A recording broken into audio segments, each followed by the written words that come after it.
Fala galera, voltamos! Então, vamos para o terceiro presidente do regime militar, tá bom? Falamos de Castelo Branco, falamos de Costa e Silva e agora nós vamos falar do governo Médici, que é o nosso terceiro presidente durante o regime militar e ele vai assumir a presidência do Brasil entre 1969 e 74, tá? Ele vai ficar 5 anos no poder, ok?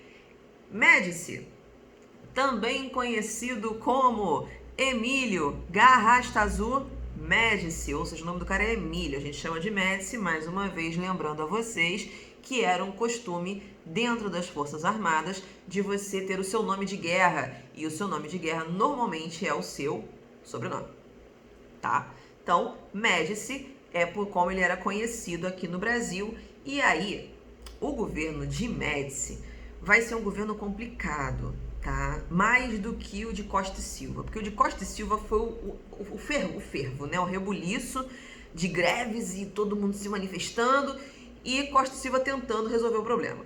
Quando o Médici chega, tá? Médici ele já tinha uma visão um pouco diferente de como tratar as pessoas, de como resolver problemas. Ele era uma pessoa de pensamento prático, por assim dizer.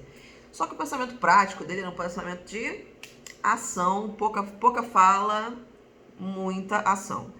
Tanto que é durante o governo de Médici que é conhecido como os anos mais duros da ditadura militar, que é o ano, inclusive, onde some as pessoas, onde mais vai ter pessoas desaparecidas pela ditadura. Então vamos lá.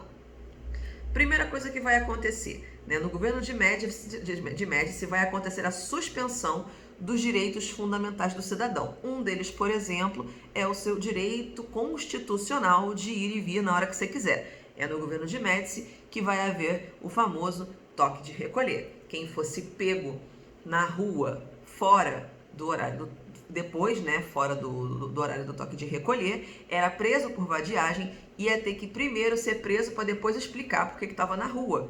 Porque as pessoas que foram pegas fora do horário do toque de recolher eram consideradas potenciais células terroristas do comunismo, do tão famigerado comunismo aqui no Brasil. Era isso que eles acreditavam, tá? Fazer o quê, né? Tem maluco pra tudo. E aí vai rolar, né, por conta de Médici, ele vai tentar fazer a melhor coisa que ele pode fazer pro planeta, né, no caso pro Brasil. Ele vai tentar, junto com essa suspensão, né, dos direitos fundamentais do cidadão, ele vai criar propagandas, ele vai criar slogans para o Brasil, né, positivos ao governo, tentando mascarar esse totalitarismo, tentando fingir que a ditadura era algo bom e que o que ele estava fazendo era o famoso mal necessário.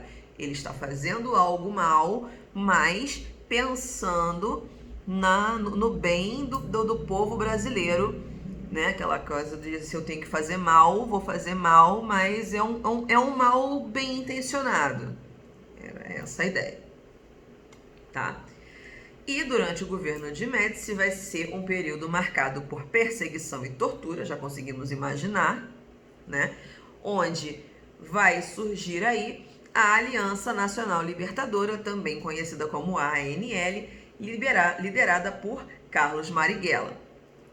Vai surgir o Partido Comunista Brasileiro Revolucionário, que é o PCBR, e o Movimento Revolucionário 8 de Outubro, que é um movimento estudantil. A sigla deles era MR8, tá? E também vai surgir isso aí do lado da galera que tá lutando contra a corrente, tá? Essas organizações todas que eu falei ainda agora estão indo contra o sistema da ditadura militar.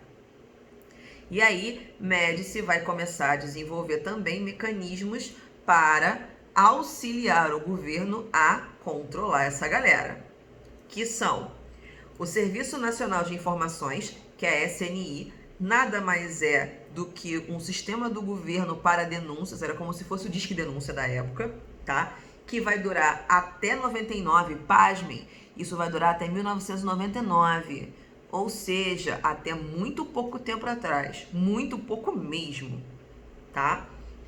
E aí vai surgir, né, esse Serviço Nacional de Informações, a SNI, que era tipo um disque denúncia mesmo, você podia ligar para lá e fazer uma denúncia de uma possível célula comunista na cidade que você mora, na rua que você mora, enfim, onde quer que se fosse. E aí o governo ia até esse lugar para confirmar se era isso mesmo ou não, né? E aí vai ter a segunda célula de auxílio ao governo de Médici, que vai ser o Comando de Caça aos Comunistas, que é o CCC, né? Que vai ser aliada à SNI. Então são dois órgãos, são duas secretarias, né? Que são juntas, elas trabalham em parceria.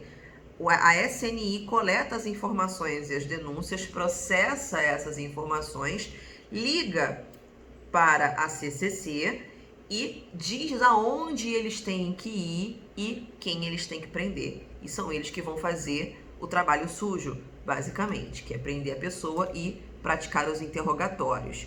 Interrogatórios esses que a gente pode facilmente caracterizar como tortura, tá? E algumas, inclusive, que chegam à escala da malevolência e da criatividade medievalista. Bom, falamos aí disso tudo.